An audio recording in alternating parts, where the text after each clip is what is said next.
Results into political power. Sunday, Iraq's Electoral Commission announced the results. The United Iraqi Alliance, backed by Shia Islam's senior cleric, Grand Ayatollah Ali al-Sistani, received 48% of the vote. The combined Kurdish parties won 26%, and the Iraqi list of interim Prime Minister Ayad Allawi got 14%. Now, so far, Kurdish leader Jalal Talabani is the only declared candidate for president, a post that will be filled by the new Provisional National Assembly. Now, the election results empower the groups that suffered most under Saddam Hussein and marginalize the former minority rulers.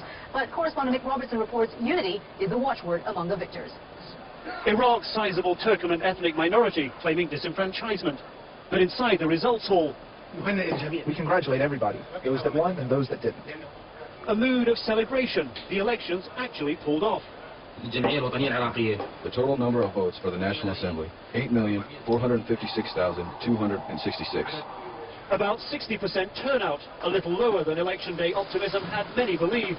The Sunni province of Al-Anbar getting just 2% of possible voters going to the polls. The Front for the Turkomans of Iraq, 73,791 votes. As figures slowly emerged, few surprises as Shia Islam's top Iraqi cleric, Grand Ayatollah Ali al-Sistani, garnering all the seats in the interim National Assembly. Their politicians quick to espouse inclusivity. This is going to be a government of national reconciliation, a government of national unity, a national coalition. All communities, all three communities are going to take literally a very strong position in this government. Likely partners with the UIA, the Kurdish alliance, landing about 1/4 of the 275 seats. If the cooperation continues, the grouping quite possibly dominating the new political landscape and taking a lead role in shaping the new constitution. There should be no legislation that will violate the core values of Islam. I think that represents the area of consensus between different Iraqi political movements and communities. Any attempt to establish a fundamentalist religious state in Iraq will backfire. Current Prime Minister Iyad Allawi's grouping gained about 38 seats. The other parties trailing much farther behind, leading some to question the process that gives little voice to independents and small parties. A lesson, if one is to be learned in this fledgling democracy, that unity works. The United Iraqi Alliance benefiting from the vision of Grand Ayatollah Ali al-Sistani. The future of Iraq now firmly in his hands, and those the United Iraqi Alliance will share power with as the political horse trading now gets underway in earnest. Nick Robertson, CNN, Baghdad. We have this report coming into CNN this hour from Beirut, where a large explosion has reportedly wrought. Let's get a look at the business world now, and time to check in at the London Stock Exchange. We'll look at the European markets. Diana Muriel's got the latest numbers for us. Hi, Diana. Hi, Manita. Well, we saw a very good run on the European markets at the end of last week. We saw European indices closing up at 32-month highs.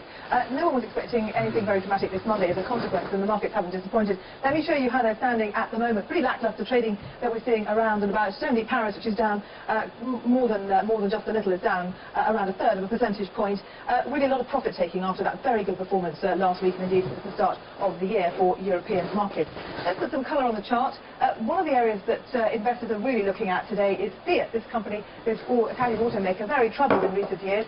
News came at the weekend that its long-term deal, 5-year deal with General Motors, its partnership there, is dissolving. General Motors is going to be paying Fiat $2 billion in cash to avoid being forced to buy the loss-making auto group. Now, there's been a big dispute over this in the past. Fiat has complained that this partnership that has dragged on hasn't allowed it to pursue alliances with other companies. But Fiat will continue to provide General Motors with diesel engines, and it will also have access to General Motors' economies of scale and its global purchasing team. So the deal is very good for Fiat. It has been expected only about 1.8 billion max in terms of the cash payout. It's got rather more than that. It's been up around 6% in earlier trading. It's still up around 4% on the Milan bourse. And ThyssenKrupp, the big German steelmaker, one of the other main areas of interest for investors this day, pre-tax profit for the first quarter nearly trebling, earnings coming in at $608 million. Now this, of course, is thanks to that enormous boom that we've seen in steel prices. It is much better than the company had been forecasting, but it's absolutely flat, and in fact it's only been up just a touch. I think we've seen such a strong rise. All right, Nick, thank you very much for that. CNN's Nick Robertson in Baghdad. Comprehensive coverage of the Iraqi elections throughout the day right here on CNN. We turn to another top story we're following for you this hour. North Korea, the next 20 minutes. Just to reconfirm, Bonita, we do not know the source of this significant explosion, very powerful blast in the center of the Lebanese capital, Beirut. And again, I reiterate, I have not seen anything on this scale in the Lebanese capital since the days of the Civil War. Just like I know to add here, parliamentary elections are coming up in May in Lebanon, and it's been a very, very tense political time right now with loyalists of the existing government in bitter conflict verbal conflict with opposition groups, political parties here. The temperature has been rising very high. Iran's student news agency reports that Mahmoud Ahmadinejad told UN Secretary General Kofi Annan the initiatives will be presented